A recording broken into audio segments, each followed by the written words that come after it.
Baik ya, sebelumnya saya ucapkan dulu Assalamualaikum warahmatullahi wabarakatuh.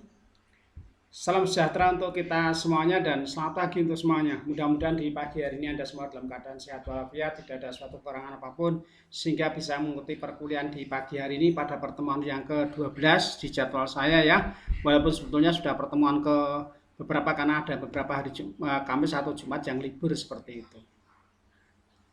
Hari ini saya akan membahas mengenai perancangan dengan model terstruktur, yaitu dengan menggunakan data flow diagram. Di mana perancangan sebuah sistem itu ada dua cara. Anda boleh menggunakan data flow diagram secara terstruktur, itu yang model lama, sedangkan yang model baru adalah perancangan dengan menggunakan UML, dengan menggunakan rational rows. Saya akan perkenalkan keduanya, yaitu perancangan dengan model berbasis objek maupun perancangan dengan model terstruktur ini. Hari ini kita akan bahas tentang perancangan dengan model terstruktur, yaitu masuk ke data flow of diagram. Sebelum lebih lanjut saya bahas mengenai data flow of diagram, akan saya sampaikan dulu mengenai tujuan pembelajarannya. Yang pertama adalah mahasiswa mampu dan dapat menjelaskan mengenai konsep perancangan sistem secara terstruktur. Nah, di sini sudah dijelaskan bahwa di sini adalah mengenai konsep terstruktur ya. Konsepnya adalah konsep perancangan secara terstruktur. Yang kedua, mahasiswa dapat memahami komponen-komponen dalam perancangan sistem secara terstruktur tersebut. Lah, untuk membangun sebuah sistem secara terstruktur itu ada beberapa komponen-komponen yang perlu kita pahami. Apa saja komponen yang ada di sana? Di antaranya adalah konteks diagram, dekomposisi, DFD level, dan sublevelnya seperti itu.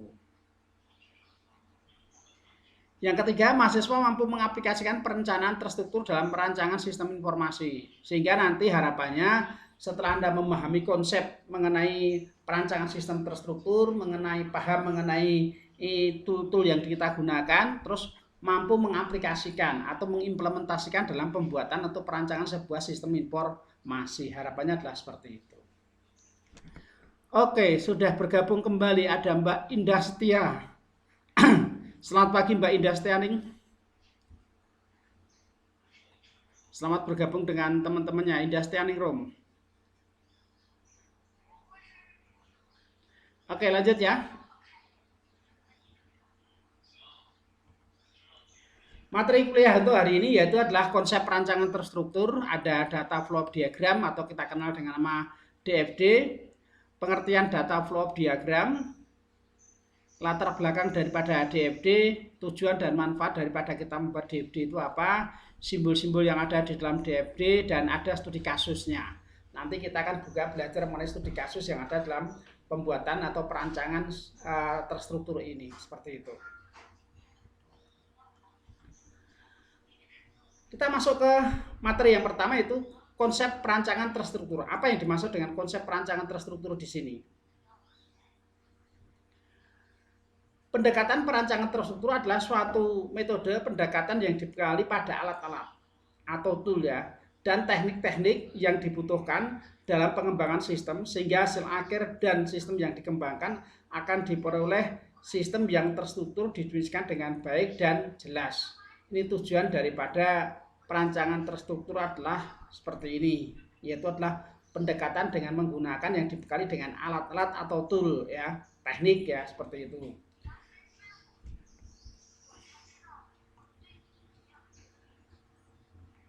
Oke, terima kasih Mbak Indah Standing Room. Terus berikutnya, dengan pendekatan struktur ini, permasalahan yang kompleks ya, yang kompleks di organisasi dapat dipecah dalam hasil dan sistem akan mudah untuk dipelihara, fleksibel, lebih memuaskan pemakainya, mempunyai dokumentasi yang baik, tepat waktu, sesuai dengan anggaran, biaya, pengembangan, dapat meningkatkan produktivitas dan kualitas, akan lebih baik lagi, bebas kesalahan. Harapannya adalah seperti itu. Jadi kalau merancang sebuah sistem atau perancangan sebuah sistem itu harapannya adalah seperti ini, yaitu permasalahan yang kompleks, yang besar tadi, yaitu seperti itu ya, kita pecah menjadi beberapa bagian yang kecil-kecil seperti itu. Tujuannya apa? Dengan dibagi menjadi beberapa bagian yang kecil itu, permasalahan yang besar atau yang kompleks itu dapat diuraikan satu persatu seperti itu ya, dapat diurai dan dapat dipecahkan ya, mempunyai itu, sehingga dengan demikian akan menjadi lebih mudah seperti itu. ya, atau lebih mudah di apa? Lebih mudah untuk dipelihara, menjadi fleksibel, lebih puas pemakainya tadi, dokumennya juga menjadi lebih bagus seperti itu. Pengerjaan bisa menjadi tepat waktu karena prediksinya bisa menjadi lebih pendek. Kalau kita besar itu prediksinya kan susah, tapi kalau sedikit atau kecil itu kan prediksinya menjadi lebih mudah seperti itu. Anggaran biayanya juga pengembangannya juga jelas seperti itu karena programnya kecil sehingga dapat diprediksi berapa jumlahnya itu akan menjadi lebih mudah dan diharapkan menjadi bebas kesalahan. Ini tujuan daripada perancangan terstrukturnya adalah seperti ini. Oke, saya siapa lagi yang sudah masuk? Ada Mas Fadli. Selamat pagi Mas Fadli. Selamat pagi juga untuk Mbak Janet Rainamah. Ada juga Mas Koir Rojikin, ada Mas Koizul Iman. Ya, terima kasih, selamat pagi untuk Anda semuanya. Selamat bergabung dengan teman-teman yang lain. Ada lagi yang masuk? Oh, Asifatul Hasanah. Terima kasih sudah bergabung bersama teman-teman di sini. Oke, lanjut ya. Kita akan menggunakan data flow diagram. Apa yang dimaksud dengan DFD ini ya? Data flow diagram ini adalah suatu diagram yang menggunakan notasi-notasi. Notasi itu simbol, gambar seperti itu ya. Jadilah suatu diagram ya gambar seperti itu, diagram atau peta seperti itu ya, yang menggunakan notasi-notasi. Nah, notasi-notasi ini untuk menggambarkan ya arah dari sistem yang arah dari data dan sistem yang penggunanya sangat membantu untuk memahami sistem secara logika, terstruktur dan jelas. Jadi di sini dengan adanya notasi itu akan menjadi penggambaran sebuah peta. Kalau kita menunjukkan itu kan ada peta ya, peta atau mapping itu ya. Nah, mappingnya dalam sistem ini bukan mapping seperti peta itu, seperti itu penunjuk arah itu tidak, tetapi yang berkaitan dengan sistem yang ada. Oh, kalau gambar ini menunjukkan notasinya seperti ini atau simbol untuk seperti ini. Kalau seperti ini adalah seperti ini. Kayak kita jalan di suatu ya lalu lintas jalan itu ya, kan ada simbol-simbol atau lambang ya. Oh, itu adalah lambang larangan untuk parkir. Berarti kita tidak boleh parkir di situ. Nah, seperti itu yang disebut dengan notasi atau simbol-simbolnya. Ketika kita maju lagi, oh itu jalannya searah Porboden seperti itu. Maka kita nggak boleh lewat dari sini, lewatnya harus dari sana seperti itu. Itu yang dimaksud dengan notasi atau simbol-simbol di jalan lalu lintas. Nah, sama di dalam struktur dalam sistem ini juga ada notasi-notasi demikian.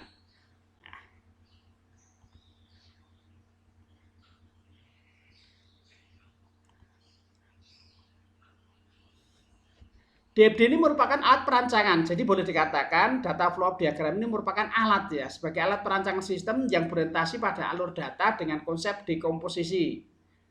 Dapat digunakan untuk penggambaran analisa maupun rancangan sistem yang mudah dikomunikasikan oleh profesional sistem kepada pemakai maupun pembuat program.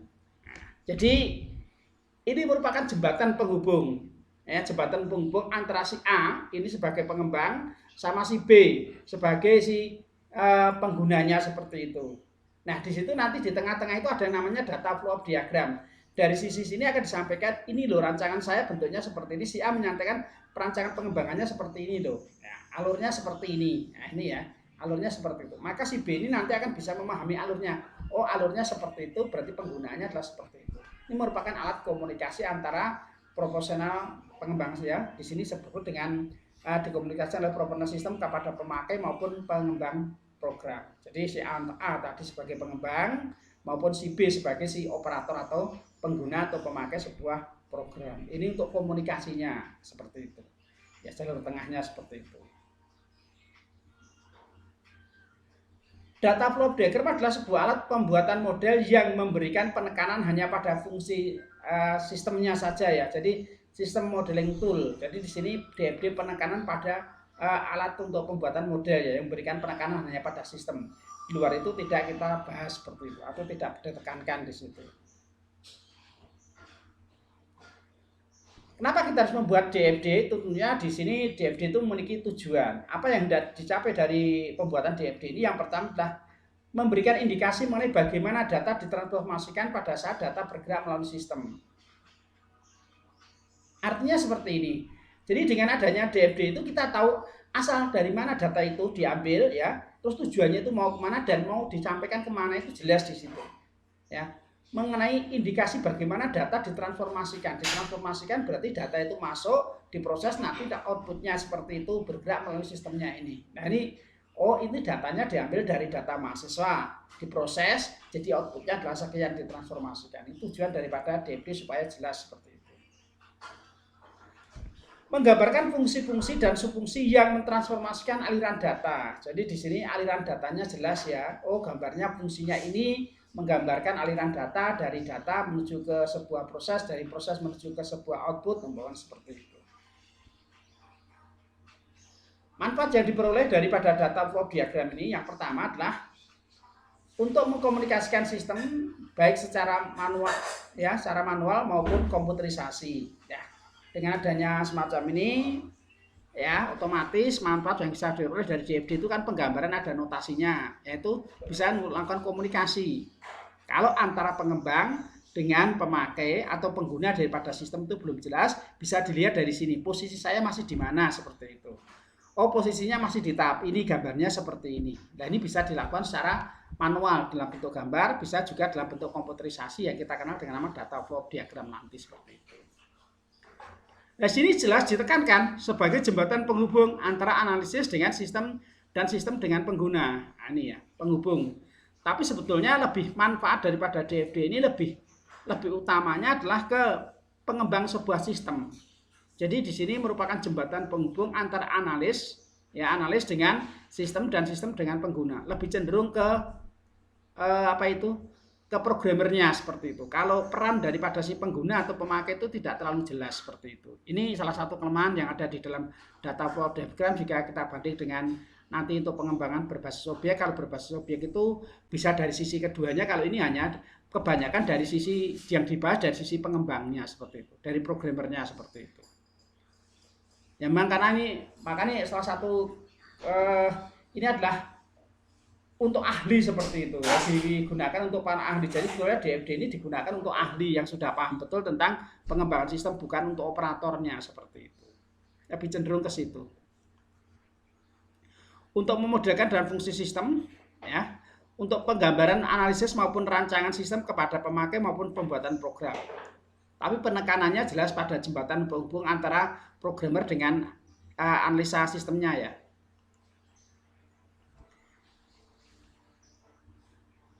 Siapa saja yang memakai data flow diagram ini? Yaitu yang pertama adalah analis sistem. Orang yang melakukan analisa di sini ya, berusaha memahami kebutuhan informasi secara konseptual, melihat bagaimana mengalirnya melalui organisasi, proses dan output yang dihasilkan. Yang pertama adalah sistem analis atau analis sistem.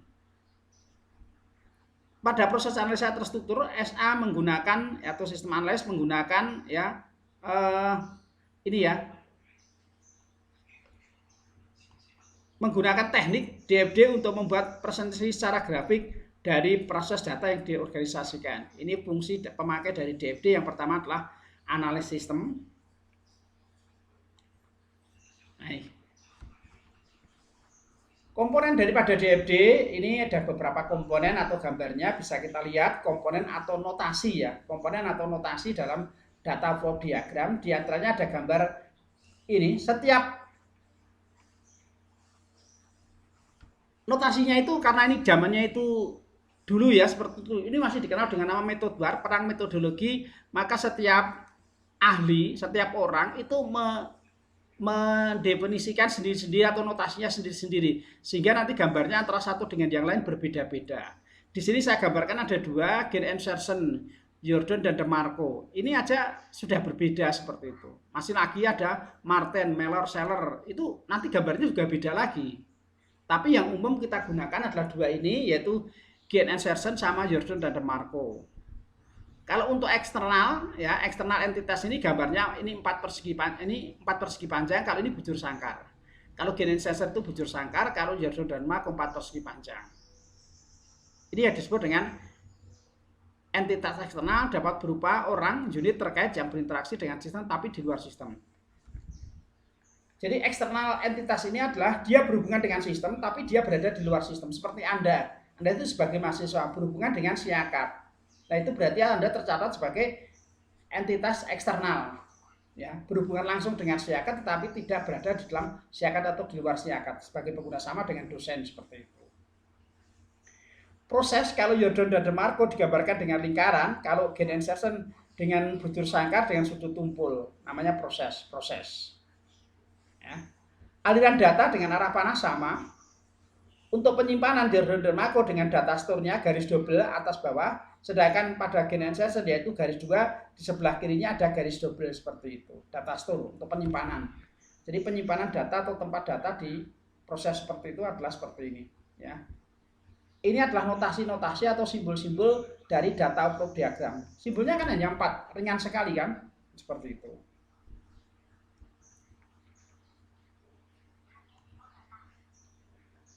Apa yang dikenal dengan terminator tadi atau eksternal tadi adalah kesatuan luar yang merupakan kesatuan yang di luar lingkungan sistem ya. Ini yang berupa orang, organisasi atau sistem lain yang dapat berada di lingkungan luar yang akan memberikan input atau menerima outputnya seperti itu. Terminator dapat juga berupa orang, sekelompok orang atau organisasi, departemen di dalam organisasi ya, perusahaan yang sama tetapi di luar kendali sistem yang dibuat oleh modelnya seperti itu. Ini disebut dengan eksternalnya. Untuk jenisnya itu ada terminator keluar, itu berarti di sini terminator sumber dari menuju ke sini, ada terminator masuk, itu dari luar masuk ke terminator ya. Ada yang dua-duanya, masuk dan keluar. Ya, nanti terminator sumber, terminator tujuan, Anda menyampaikan ini keluar, ini masuk juga boleh, keluar masuk juga boleh seperti itu.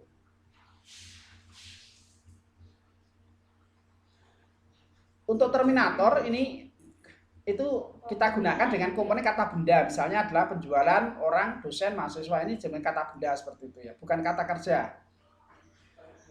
Ada 3 hal penting dalam proses tadi, ada terminator merupakan bagian dari lingkungan sistem.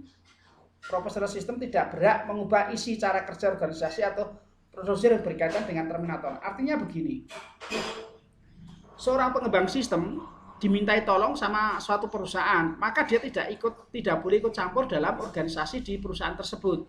Ya, perusahaan tidak berhak mengubah isi yang ada di dalam tupoksi yang ada dalam suatu perusahaan tersebut. Dia hanya membuatkan sistem saja seperti itu. Hubungan yang ada antara terminator yang satu dengan yang lain tidak digambarkan dalam DFD. Ini penggambarannya adalah seperti ini. Yang kedua, komponen proses, gambarnya lingkaran atau butir sangkar dengan sudut tumpul tadi.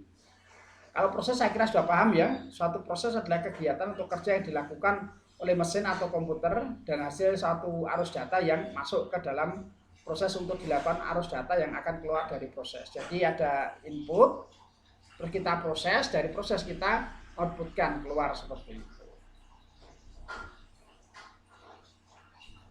Komponen proses menggambarkan bagian dari sistem atau mentransformasikan input menjadi sebuah output. Jadi dengan adanya proses semacam ini, ada inputnya, ada proses, ada outputnya. Nah kalau tidak ada itu ya jadi masalah. Itu namanya bukan sistem.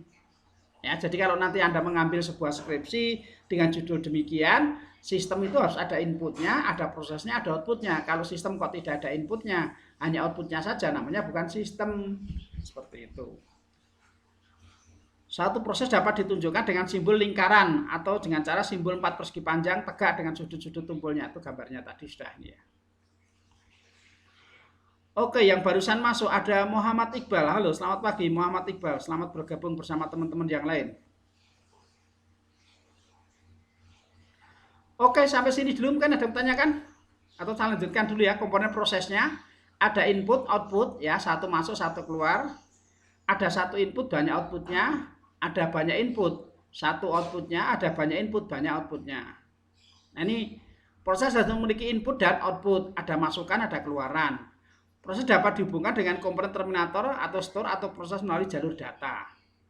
Ini sistem atau bagian divisi departemen yang sedang dianalisa oleh profesor sistem digambarkan dalam komponen proses ini. Ini ada inputnya, diproses, ada outputnya. Ada satu masukan, ada banyak outputnya. Dari satu dipecah menjadi beberapa bagian.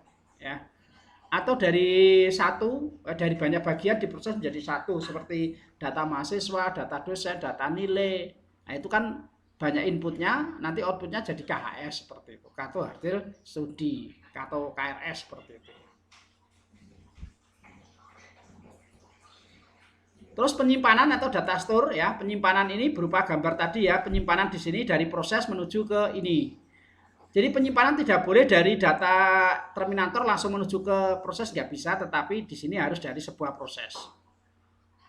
Komponen ini digunakan untuk membuat model kumpulan pekat ya dari diberi nama dengan kata benda jamak ya, seperti misalnya adalah mahasiswa. Simpan data ini ya, simpan data di data program ditimbulkan dengan sepasang garis horizontal. Bentuknya seperti ini ya. Garis horizontal tadi ada yang ditutup, ada yang tidak. Terserah Anda. Ini ada proses penulisan, yaitu proses W dari proses menuju ke simpan itu disebut dengan write. Kalau dari data store menuju ke proses disebut dengan read atau membaca. Kalau keduanya disebut dengan update, mengambil sekaligus menuliskan seperti itu.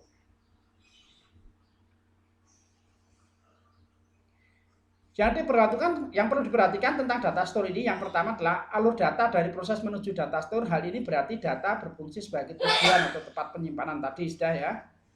Alur data dari data store ke proses ini, hal ini berarti data store sebagai sumber atau sebagai proses mengumpulkan data proses tadi baca. Kalau dari keduanya disebut dengan update, yaitu keluar masuk tadi. Ini arus data, gambar yang terakhir adalah yang keempat, ini adalah arah ya. Disimbolkan dengan arah panah. Ya, arah panah itu menunjukkan kemana data itu akan dialirkan atau dari mana di prosesnya supaya jelas seperti itu. Penunjuk arah seperti itu. Arus data ini mengalir di antara proses atau simpan data, store, dan kesatuan luarnya. Arus data ini menunjukkan arus data yang dapat berupa masukan suatu sistem atau hasil dari proses sebuah sistem tersebut. Oke, sampai di sini ada pertanyaan, monggo silakan.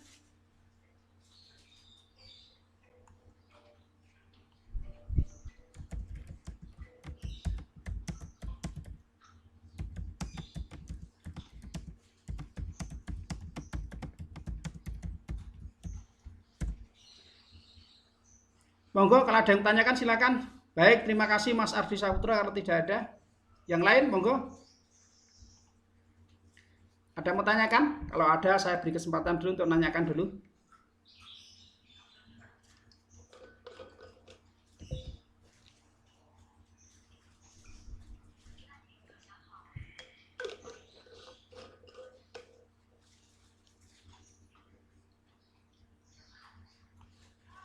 Oke, terima kasih untuk Mbak Janet yang kalau belum ada, Mas Rizky, oke terima kasih kalau belum ada Mas Fadli, terima kasih, Mas Koirul Rojikin, terima kasih kalau belum ada. Baik, kalau belum ada kita lanjut ke berikutnya.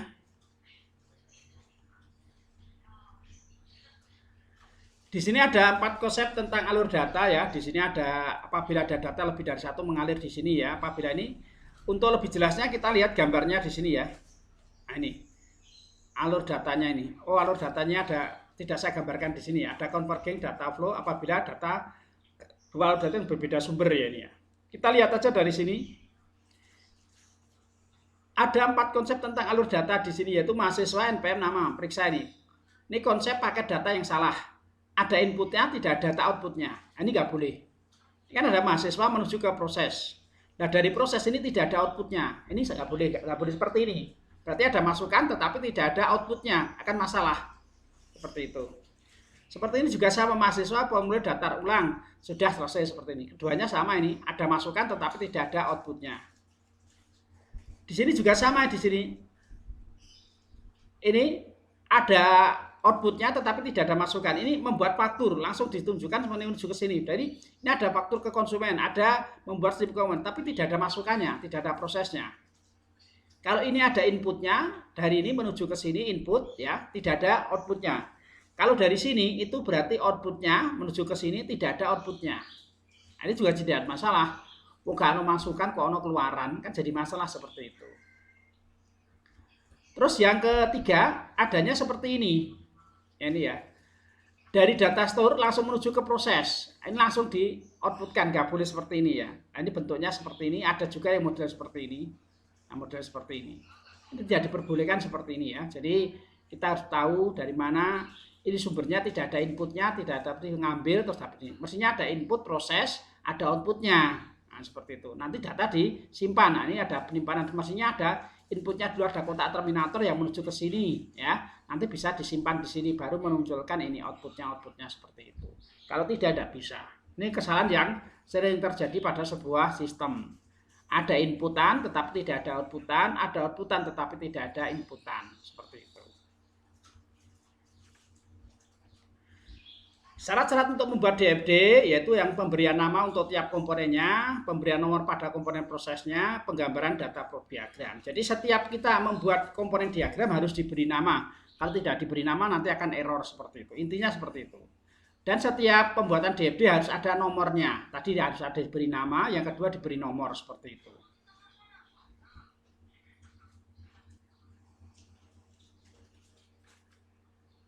Kesalahan yang terjadi di dalam data flow diagram. Di sini ada 10 kesalahan, tetapi dengan gambar seperti ini saya tuliskan seperti ini aja. Ini. Jadi prosesnya ini kesalahan yang sering terjadi ini tadi ya, gambar dari sini. Proses mempunyai input tetapi tidak menghasilkan output. Kan aneh ini. Ya. Kesalahan ini disebut dengan istilah black hole, lubang hitam. Karena data masuk ke dalam proses dan lenyap tidak berbekas seperti dimasukkan ke dalam lubang hitam. Maka ketika ada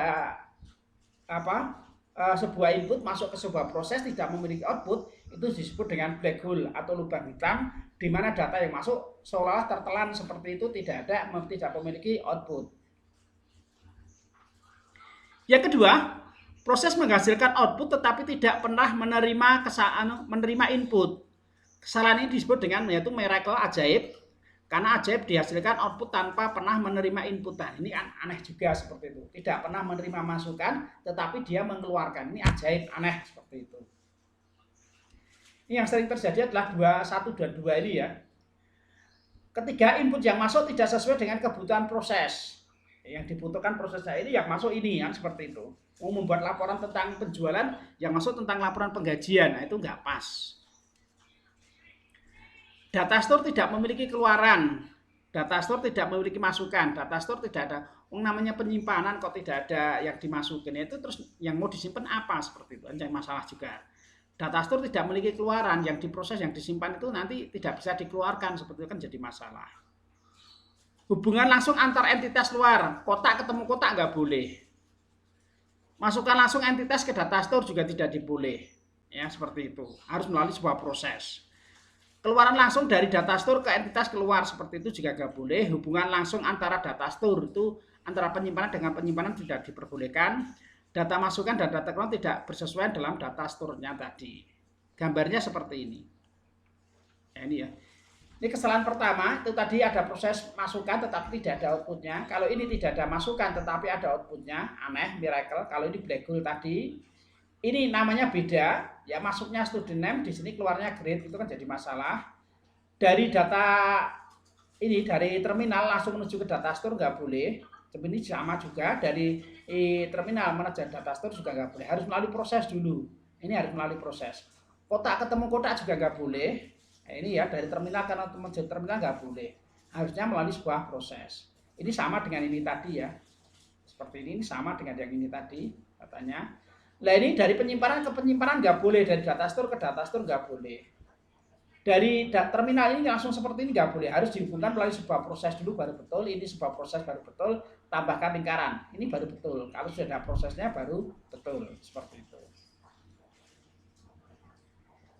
Ini bentuk umum data flow diagramnya adalah seperti ini, dari konteks diagram yang tadinya itu hanya ada, ini gambarnya penggambaran secara umum, yaitu A sama B seperti ini, hanya ada 3, A, B sama C. Terus dipecah menjadi beberapa, yaitu ada 1, 2, 3, ada 3 proses. Dan proses ketiga ini dipecah menjadi 32, 31, 34, 33. Nanti satunya bisa dipecah lagi menjadi 12, 11, 13, atau duanya dipecah menjadi 21, 22, 23. Dan di dalamnya juga bisa dipecah kembali seperti itu. Langkahnya yang pertama kita tentukan dulu identitas atau entitas luarnya. Input dan outputnya itu langkah-langkah pembuatan DFD-nya. Terus sudah pembuatan diagram konteksnya, ya, buat diagram level zero-nya, lagi level sub bawahnya sama diagram level sub bawahnya kembali. Nah, ini konteks diagram.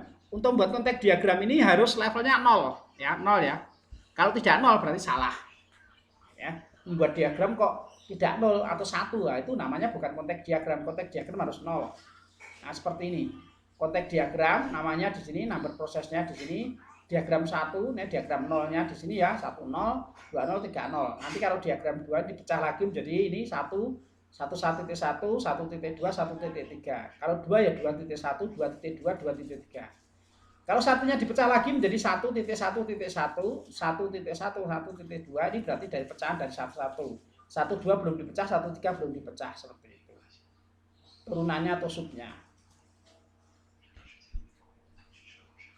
Susunan DFD bertingkatnya, di sini adalah diagram konteks biasanya diberi nomor 0 ya. Pada proses diagram DFD diberi nama 0, di sini dimulai dari 1 tadi sudah. Nah, seperti ini. Contoh nih ya, contoh DFD-nya adalah seperti ini. Contoh pembuatan DFD bertingkat. Sistem yang melayani pembuatan surat izin mengemudi. Diagram konteksnya di sini ada pembuatan sistem formasi izin mengemudi. Di sini ada SIM ya, 0. Konteks diagramnya ini harus gandeng ini. Nah, kalau membuatnya pakai MS Word maka di sini tidak menyentuh seperti ini. Kelemahannya seperti ini. Kalau kita membukakan dengan alat yaitu dengan isi case ya, dengan isi case maka ini akan nempel di sini ya. Ini tidak boleh seperti ini. Ini contoh saja kalau dibuat dengan menggunakan MS Word itu nggak boleh. Maka nanti di sini kurang jelas di sini. Padahal di sini harus nempel, di sini ini harus nempel. Ini konteks diagramnya adalah seperti ini. Kepolisian, ini ya pembuatan SIM-nya. Ini ada pemohon. Pemohon mengajukan untuk pembuatan SIM. SIM ini dari prosesnya. Nanti dapatkan SIM seperti itu. Ini. Langkah yang kedua tadi dipecah lagi menjadi diagram tadi ya, pemeliharaan sejarah pengemudi, ada keluaran rekam sistem, ada pemeriksaan ujian. Jadi satunya dipecah menjadi 3 bagian. Dari 3 bagian ini yang 2 tadi, prosesnya tadi 21 dipecah menjadi 21, terima permohonan, 2,2 buat SIM, 2,3 periksa sejarah mengemudi SIM. Ini yang untuk pembuatan SIM tadi. Dekomposisi ya, dekomposisinya. Diagram dekomposisi itu gambarnya seperti ini lebih jelasnya. Jadi dari ini yang pertama konteks diagram, dari ini 1 ya, dari konteks diagram terus dipecah menjadi 3, 1 2 3. Yang 1 ternyata dipecah menjadi 1 2 3. Yang 2 dipecah menjadi 1 2. Nah, pecahnya ini tergantung daripada sistem, ini nggak bisa dijalankan apakah harus semua seperti ini, tidak, tergantung daripada pecahannya seperti itu. Ini juga bisa dipecah, yang 3 menjadi 31 sama 32, 32 dipecah lagi menjadi 321, 32.1 lagi seperti ini. Atau boleh digambarkan dengan menggunakan seperti ini. Ya.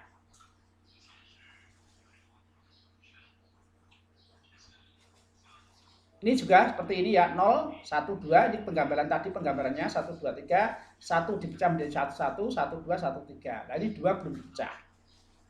Atau boleh penggambaran dengan menggunakan alur data seperti ini. Jadi 0 dari 1, 2, 3, 3 dipecah menjadi 1, dipecah menjadi 1, 1, 1, 2, 1, 3. Seperti ini.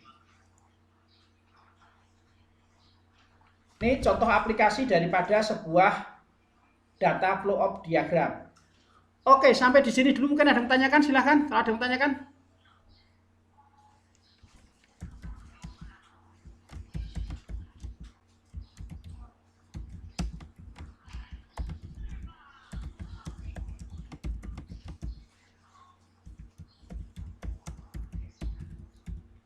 Oke, sampai sini ada mau tanyakan dulu, kalau ada silakan. Kalau sudah kita akan coba untuk ini ya. Oke, terima kasih Mbak Janet. Contoh aplikasi sistem informasi akademik bentuknya seperti apa? Kayak gitu ya. Kita akan coba latihan.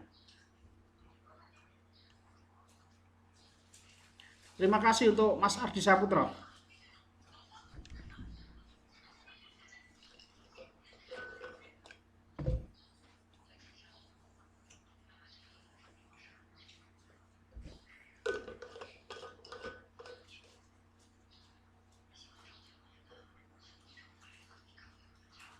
Baik, kalau tidak ada, ini contoh aplikasi sistem informasi akademik. Nah, contohnya seperti ini. Bahwa di dalam sistem informasi akademik itu siapa yang terlibat di dalamnya? Di antaranya adalah mahasiswa. Ya, mahasiswa kan mengakses sistem informasi akademik. Begitu juga dengan dosen. Dosen pasti masuk ke dalam siakat sini. Ada ketua program studi atau pimpinan jurusan. Di sini pasti akan mengakses sistem informasi. Yang berikutnya adalah bagian tata usaha atau bagian administrasi juga akan mengakses sistem informasi akademik. Apa yang akan diakses? Mahasiswa, yaitu ada registrasi kuliah. Mahasiswa dapat dari sistem untuk melakukan KRS, KS, transkrip. Dosen di sini melakukan penilaian mahasiswa melakukan plotting ya, dari sistem ini dapat diplotting mengajar apa, jadwalnya apa, harinya apa. Di sini basis datanya yaitu presensi kuliah, presensi ujian dan seterusnya.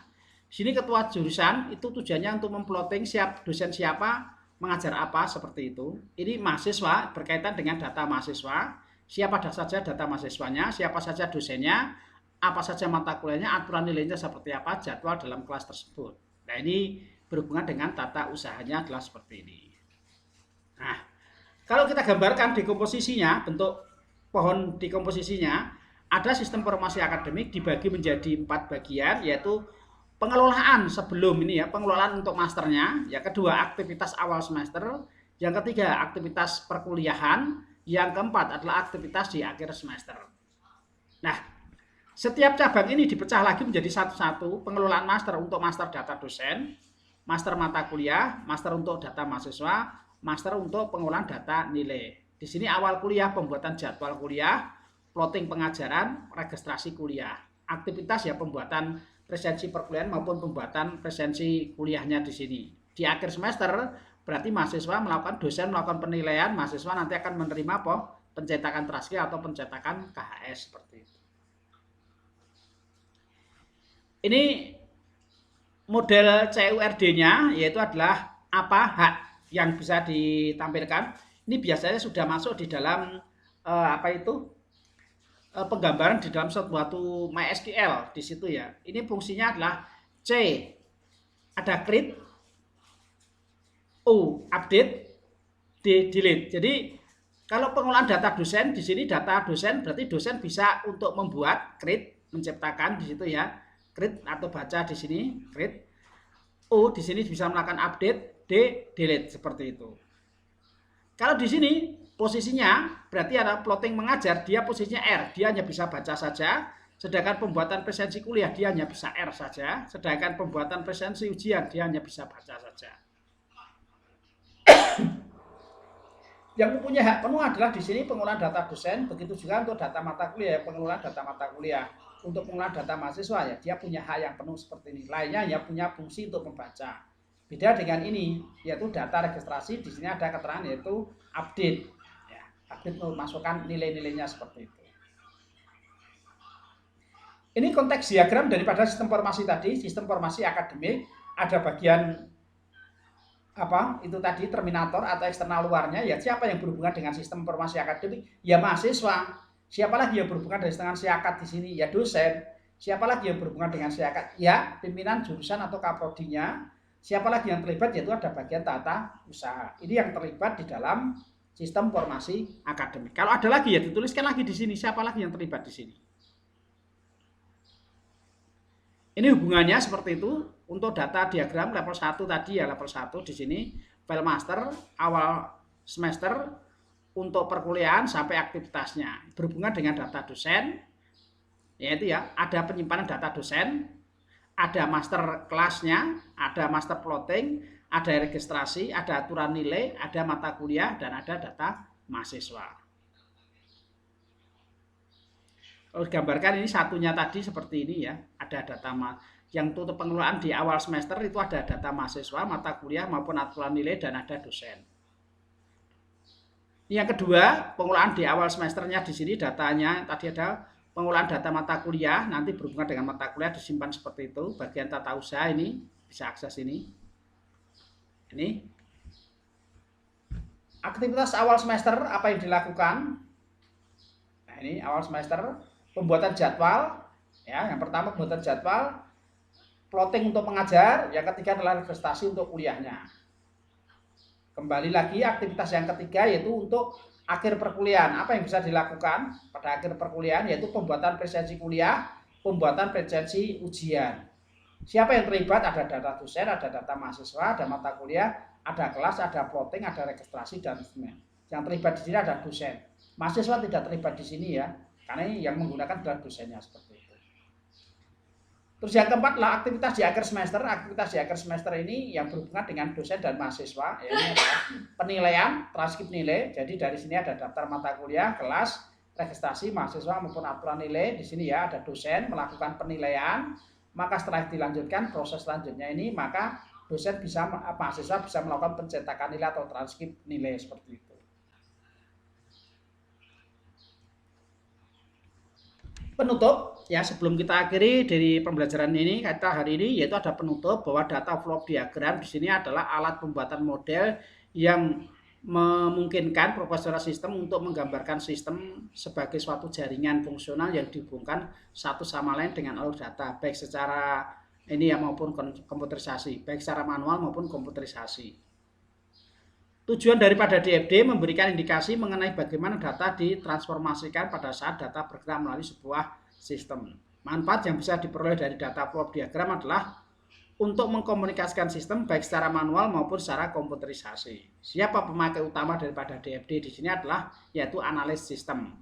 Berusaha memahami kebutuhan ini secara konseptual, melihat bagaimana data mengalir melalui organisasi proses output yang dihasilkan. Sedangkan komponen DFD sendiri ada 4, yaitu